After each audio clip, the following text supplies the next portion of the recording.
दिल्ली में रूस के राष्ट्रपति व्लादिमीर पुतिन की 2 दिवसीय भारत यात्रा ने जहां कूटनीति को नई दिशा दी, वहीं जाते जाते पुतिन ने ऐसा काम कर दिया जिससे आईटीसी मोरिया होटल के स्टाफ का दिल और भारत के करोड़ों लोगों का दिल जीत लिया। व्लादिमीर पुतिन के दौरे भारत की सबसे बड़ी ब्रेकिंग न्यूज यही सामने आ रही है। ट्रंप जो बड़ा बात करता है, पोकर और ये और वो, आर्ट ऑफ द डील और किताब और पता नहीं कितने प्रोग्राम्स किया है, ही पैनिक। उसने कहा यार ये तो हिंदुस्तान हमारे हाथ से जा रहा है। लेकिन इन भारी भरकम कूटनीतिक निर्णयों के बीच एक ऐसा पल देखने को मिला जब पुतिन ने भारत के करोड़ों लोगों का दिल जीत लिया। दरअसल भारत से वापस जाते जाते पुतिन ने ऐसा काम कर दिया जिसने आईटीसी मोरिया होटल के स्टाफ का दिल और भारत के करोड़ों लोगों का दिल जीत लिया। दुनिया के सबसे शक्तिशाली नेताओं में शामिल पुतिन का ये रूप शायद ही कभी देखने को मिलता है। आईटीसी मोरिया के स्टाफ ने पुतिन से एक साधारण सी रिक्वेस्ट की, सर क्या हम आपके साथ एक ग्रुप फोटो ले सकते हैं? दुनिया की राजनीति में सबसे प्रभावशाली नेताओं में गिने जाने वाले पुतिन बिना एक पल सोचे रुक गए। न कोई सिक्योरिटी का दबाव, न कोई झिझक, सिर्फ चेहरे पर एक हल्की मुस्कान और फिर पुतिन ने होटल स्टाफ के साथ खड़े होकर ग्रुप फोटो क्लिक कराई। कि भारत ने कागज पर क्या कुछ हासिल किया है और किन किन चीजों के ऊपर दस्तखत हुए हैं। सबसे पहले जो चीज है पॉइंट्स की सूरत में मैंने आपके सामने रखनी है। सबसे बड़ा जो फ्रेमवर्क था वो था विजन 2030। इसके तहत क्या होगा, दोनों ममालिक ने यह हदफ रखा कि 2030 तक दो तरफा तिजारत का जो हजम है वो $100 अरब तक सालाना लेकर जाना है। आपने ये नुकता भी जहन में रखना है जिसका आगे चलकर बहुत ज्यादा जिक्र आएगा कि अमेरिका के साथ भारत ने तिजारती हजम जो है 2030 तक $500 अरब रखा है, लेकिन रूस के साथ महज $100 अरब रखा है। क्यों रखा है आगे चलकर मैं इसका जवाब दूंगा। बाहमी सरमाकारी को $50 अरब तक बढ़ाने का इरादा जाहिर किया गया है। तवानाई के शोबे में रूस ने भारत को यह यकीन दहानी करवाई है कि तेल, गैस और कोयले की नॉन स्टॉप सप्लाई जो है वो जारी रहेगी। और व्लादिमीर पुतिन की तरफ से क्लियर मैसेज दिया गया है नरेंद्र मोदी को। वो क्या मैसेज है, वो ये है कि रूस भारत की इक्तिसादी सिक्योरिटी का मरकजी पार्टनर रहेगा। ये कोई मामूली स्टेटमेंट नहीं है, गैर मामूली बयान है। व्लादिमीर पुतिन के दौरा इंडिया के दौरान $12 बिलियन के दिफाई सौदे तय पाने की खबर है। इंडियन मीडिया के मुताबिक मोदी सरकार ने अपनी जंगी जरूरियात के लिए रूस से जंगी साजो सामान खरीदने और चंद हथियारों की टेक्नोलॉजी ट्रांसफर करने की दरखास्त की है।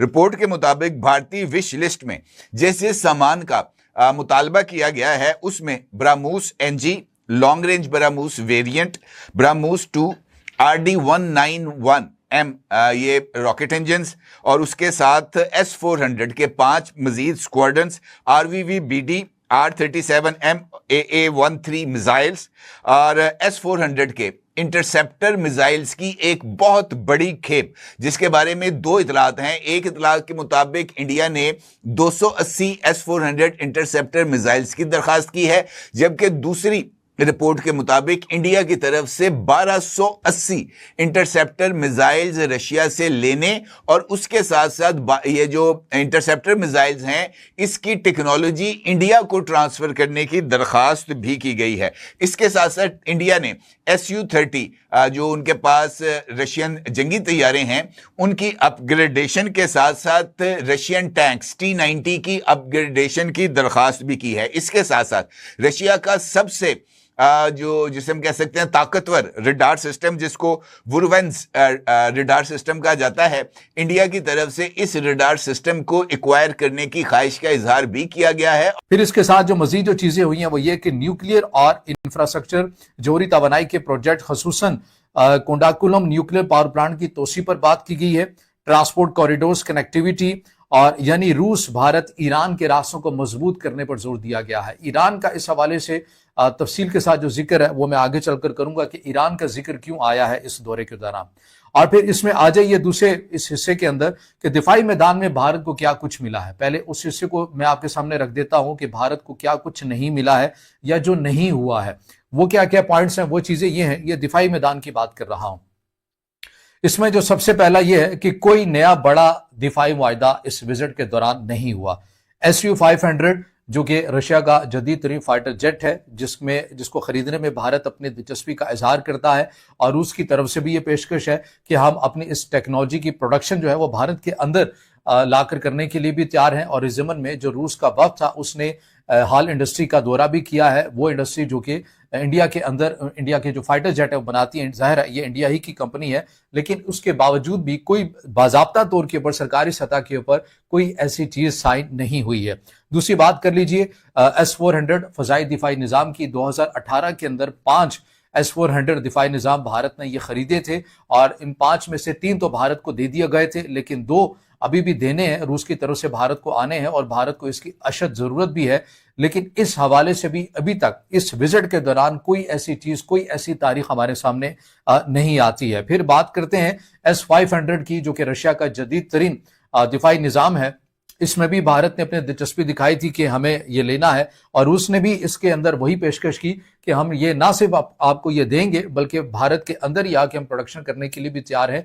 और भारत का भी ये मानी है कि हम फकत चीज ना लें बल्कि हमें जो टेक्नोलॉजी ट्रांसफर है हम उसके अंदर ज्यादा दिलचस्पी रखते हैं। लेकिन इस जिमन में इस विजिट से पहले तो बातें होती रही, लेकिन इस दौरे के दौरान कोई भी बात नहीं हुई। अलबत्ता हुआ क्या है, दिफाई मैदान के अंदर भारत ने हासिल क्या किया है, वो इस विजिट से ये हासिल किया कि Su-30 MKI इंजन अपग्रेड करने की चीज हुई है, T-90 टैंक अपग्रेड करने की बात की गई है, बरामूस क्रूज मिसाइल की मुश्तरका पैदावार को मजीद बढ़ाने से मुतालिक बात की गई है। नमस्कार दोस्तों, जय हिंद। दोस्तों, पुतिन का भारत दौरा समाप्त हो गया और बड़े ही आराम से पुतिन अब भारत से चले गए हैं। दोस्तों, पुतिन के जाने के बाद अब मीडिया में काफ़ी अच्छी अच्छी बातें चल रही है और उनकी इस तस्वीर को देखकर सभी लोग उनको सराहना कर रहे हैं। जी हाँ दोस्तों, जहां पर आपने देखा होगा कि एक तस्वीर काफ़ी तेज़ी से वायरल हो रही है जिसमें दिखाया जा रहा है कि पुतिन से होटल के लोगों ने आग्रह किया कि हम आपके साथ एक तस्वीर लेना चाहते हैं। उन्होंने किसी को मना नहीं किया और आराम से आकर बिना किसी सिक्योरिटी के वहां खड़े हो गए और उन्होंने उनके साथ अपनी तस्वीरें खिंचवाई। दोस्तों, इस दरिया दिली को देखकर अब भारतीय खुश हो रहे हैं कि पुतिन भारतीय के दिल के काफ़ी कदर करते हैं और उनके लिए सराहना करते हुए पुतिन को काफ़ी आशीर्वाद दिया जा रहा है। दोस्तों, इस तरह की वीडियो देखने के बाद पाकिस्तानी मीडिया तो चीख रहा है। दोस्तों, वीडियो पसंद आए तो वीडियो को लाइक करें, शेयर करें और चैनल को सब्सक्राइब करें। हो और उसको खूब गाली मिलने लगे उन लोगों के अमेरिका में जो 20-30 साल से ये रिलेशनशिप बना रहे हैं। उन्होंने कहा ओहो, इंडिया तो is going to jump ship और तो उसने एक चीज किया जो कभी पहले शायद हुआ नहीं है। वो रूबियो को कहा कि तुम जाओ कॉन्फर्मेशन हियरिंग्स पे, ये जो नया एम्बेसडर बन रहा है हिंदुस्तान का, अमेरिका का, और उनको शो करो कांग्रेस को कि हमारा ऐसा कोई इरादा नहीं है और ये कुछ ज्यादा, आई थिंक इंस्ट्रक्शंस हैं, ये कुछ ज्यादा हो गया है। मैंने जो पोकर खेल रहा था वो मुझे मिसरीड कर रहे हैं, वी वर ओनली किडिंग। तो हमारा अब वो हाथ को वो कॉल करने लगे हैं, ये इंडिया स्टैंड ले गया है, खड़ा हो गया है, अब हमें बड़ा नुकसान होगा। तो ये उनको जाके को